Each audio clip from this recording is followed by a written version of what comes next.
After Bowen was accused of getting Shane Gillis fired from SNL, the comedian responded, and you probably know stand-up comedian Shane Gillis.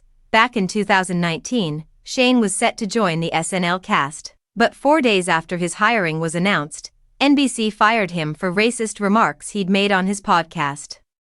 After talking with Shane Gillis, we have decided that he will not be joining SNL, a spokesperson on behalf of SNL creator Lorne Michaels said.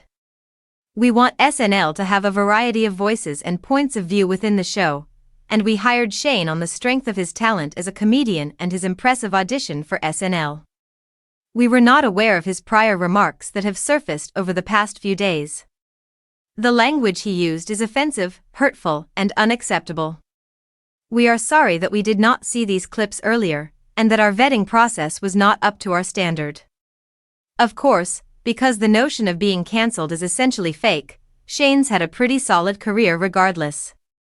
His Netflix TV show Tires is coming back with a second season this year, and he made his SNL debut last February as the show's host. What's more, Shane is returning to host SNL again tonight, with Tate McRae as the musical guest. Here's where things get a little random. So, Shane shared a post from SNL's IG account promoting his upcoming appearance on the show. In the comments, an actor named Michelle Best, who appears to have done background acting work during the show's current era, including an apparent appearance on the just-aired SNL 50, made the extremely spurious claim that Bowen was responsible for getting Shane fired from the show. In another comment, Michelle made the even more outrageous claim that Bowen was cast in the film adaptation Wicked as a reflection of who he is as a person, all under the presumption that he was the one who got Shane fired. There were a lot of comments from Michelle, who seemed to have a ton of time on her hands that day, and, as it turned out, Bowen had a chance to reply to her as well. Didn't do any of this, but I wrote the sketch you were a background actor in, Bowen wrote in his reply.